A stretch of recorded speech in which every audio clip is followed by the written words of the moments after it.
Caros amigos, bem-vindos ao Hoje na Segunda Guerra Mundial. Neste vídeo falaremos sobre o que aconteceu na Ucrânia durante aquele conflito. Durante a fase de planejamento da invasão da União Soviética, Hitler fez prevalecer a sua estratégia de guerra econômica. Uma estratégia que não visava apenas a destruição de grandes unidades do Exército Vermelho, mas também a destruição ou a conquista de importantes centros agrícolas e industriais. Uma estratégia que, se tivesse sucesso, privaria Stalin de recursos importantes para manter o seu esforço de guerra, ao mesmo tempo em que daria à Alemanha mais recursos para prosseguir com a sua invasão. E naquela época, um dos centros econômicos e industriais mais importantes da União Soviética era a Ucrânia. A Ucrânia era vista como o celeiro soviético, com cerca de 70% dos grãos consumidos na União Soviética sendo extraídos de lá. E também era o parque industrial soviético, concentrando a maior parte das indústrias pesadas, como siderurgias e fábricas de aviões e blindados, bem como as principais minas, com grandes depósitos de carvão e minério de ferro. E por isso, para Hitler, a captura da Ucrânia se converteu em uma das principais prioridades da sua Operação Barbarossa, destacando para essa missão o Grupo Sul de Exércitos, o maior dos 3 grupos criados para a invasão soviética. Aquele grupo concentrou praticamente a metade dos quase 4 milhões de soldados que a Alemanha lançou contra a União Soviética no dia 22 de junho de 1941, distribuídos entre o 1º Grupo Panzer, o 6º, 7º e o 11º Exércitos, uma frota aérea da Luftwaffe, com tudo isso apoiado por 2 exércitos romenos. Em 1941, quando a Alemanha atacou, a Ucrânia tinha acabado de se reerguer dos horrores do Holodomor, uma fome terrível provocada por Stalin que causou a morte de cerca de 4 milhões de ucranianos.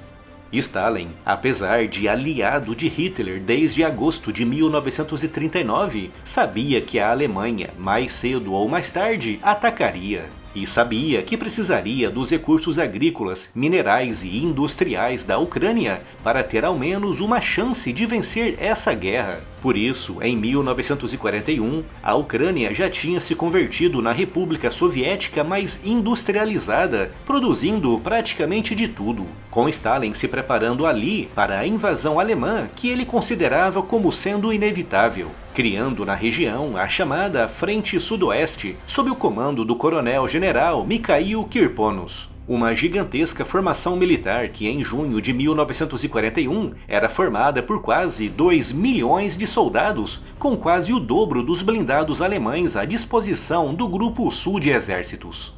Mas mesmo com toda essa vantagem numérica, as táticas alemãs, conhecidas no Ocidente como Blitzkrieg, provaram ser superiores, resultando na morte em combate do general Kirponos, que foi substituído pelo Marechal Timoshenko. E também em manobras de cerco quase surreais, como o cerco de Kiev, com os alemães capturando quase 700 mil soviéticos de uma só vez. Se no norte, em Leningrado, e no centro, em Moscou, os alemães não alcançaram os objetivos traçados, no sul, na Ucrânia, o avanço alemão foi avassalador, com praticamente toda a Ucrânia caindo em mãos alemãs no início de 1942.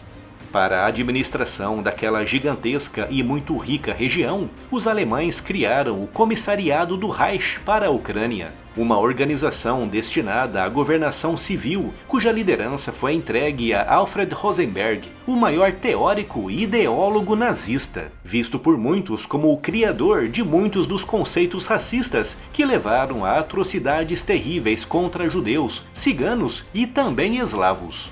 Rosenberg encarava os povos eslavos como sub-humanos, cujo destino era servirem como mão de obra escrava para os colonos alemães. E por isso, na qualidade de governador regional, Rosenberg aplicou na Ucrânia toda a teoria que vinha escrevendo há mais de 10 anos. Foi por culpa direta das medidas aplicadas por Rosenberg que cerca de 12% da população ucraniana da época morreu devido à fome, doenças, maus tratos ou de exaustão, com cerca de 1,5 milhão de judeus ucranianos tendo sido assassinados em campos nazistas. No entanto, muitos ucranianos, com os horrores do Holodomor ainda bem frescos na memória, encaravam os alemães como libertadores, com centenas de milhares de ucranianos decidindo juntar-se ativamente ao esforço de guerra alemão contra Stalin. Mas em agosto de 1943, após as pesadas derrotas alemãs em Stalingrado e em Kursk, os soviéticos começaram a voltar a entrar na Ucrânia, iniciando um avanço que foi empurrando os alemães gradualmente para fora do país, resultando em grandes batalhas como a de Kiev, entre novembro e dezembro de 1943. Em abril de 1944, a Ucrânia já estava novamente de volta ao controle de Stalin, mas ao invés de alívio, isso trouxe ainda mais perseguição e opressão para os ucranianos.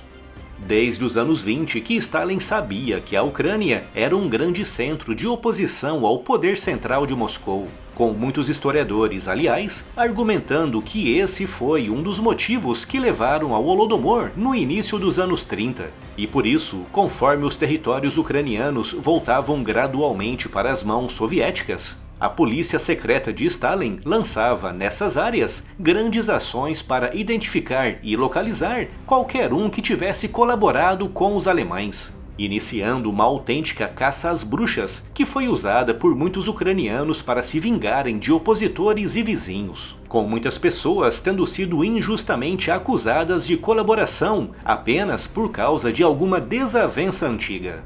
É impossível determinar com exatidão quantos ucranianos foram mortos por Stalin na fase de libertação da Ucrânia, com fontes estimando em cerca de 200 mil. Em 1945, todas as cidades ucranianas com mais de 40 mil habitantes estavam totalmente destruídas ou severamente danificadas. E como os campos agrícolas estavam inutilizados por causa da enorme quantidade de munições não detonadas, abateu-se sobre o país uma grande fome que até 1947 levou à morte dezenas de milhares de pessoas. E como se isso não bastasse, Stalin lançou na Ucrânia uma ampla operação de limpeza étnica, resultando na deportação forçada de quase 500 mil de ucranianos. A Segunda Guerra Mundial foi um evento terrível em todos os sentidos, com a Ucrânia tendo sido, claramente, uma das regiões mais afetadas do planeta, deixando cicatrizes profundas que hoje voltam a ser abertas.